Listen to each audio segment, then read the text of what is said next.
નમસ્કાર, હું છું પ્રિયા અને તમે જોઈ રહ્યા છો જનતા કી જાણકારી ન્યૂઝ। નજર કરીએ આજના સમાચાર ઉપર। કોટડા સાંગાણી તાલુકાના શાપરના જિલ્લા પંચાયત સદસ્ય ધર્મેશભાઈ ટીલાડાના માતૃશ્રી સ્વઃ રળિયાતબેન રણછોડભાઈ ટીલાડાનીના સ્મૃતિરૂપે ભેટ આપેલ છે, જેમાં લોકકલ્યાણ માટે માતૃશ્રીની સ્મૃતિમાં એમ્બ્યુલન્સ અર્પણ એક અત્યંત પ્રેરણાદાયી અને ઉમદા સામાજિક કાર્ય છે।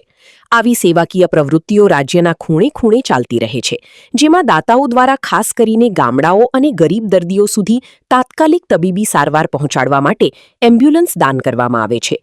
આજરોજ શાપર ગ્રામ પંચાયત કચેરી ખાતે લોકાર્પણ કાર્યક્રમ યોજાયેલ હતો, જેમાં રાજકોટ જિલ્લા પંચાયત સદસ્ય ધર્મેશભાઈ ટીલાડા, શાપર સરપંચ જયેશભાઈ કાકડિયા, તાલુકા પંચાયત સદસ્ય અશ્વિનભાઈ ગઢિયા, બાબુલાલ ગઢિયા સહિત વિવિધ દાતાઓના સન્માન કરાયેલ હતા।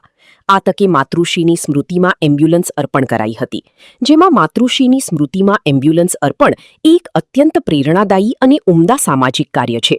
આવી સેવાકીય પ્રવૃત્તિઓ રાજ્યના ખૂણે ખૂણે ચાલતી રહે છે, જેમાં દાતાઓ દ્વારા ખાસ કરીને ગામડાઓ અને ગરીબ દર્દીઓ સુધી તાત્કાલિક તબીબી સારવાર પહોંચાડવા માટે એમ્બ્યુલન્સ દાન કરવામાં આવી છે। ગંભીર બીમારી, અકસ્માત કે પ્રસૂતિ સમયે દર્દીઓને સમયસર હોસ્પિટલ પહોંચાડીને ગોલ્ડન અવર મહત્વનો સમયમાં તાત્કાલિક સારવાર અપાવવી વગેરે સેવાકીય પ્રવૃત્તિ મોટાભાગે આવી એમ્બ્યુલન્સ સેવાઓ 108 ઇમરજન્સી સેવા જેવી સરકારી પ્રણાલીઓ સાથે સંકલિત હોય છે।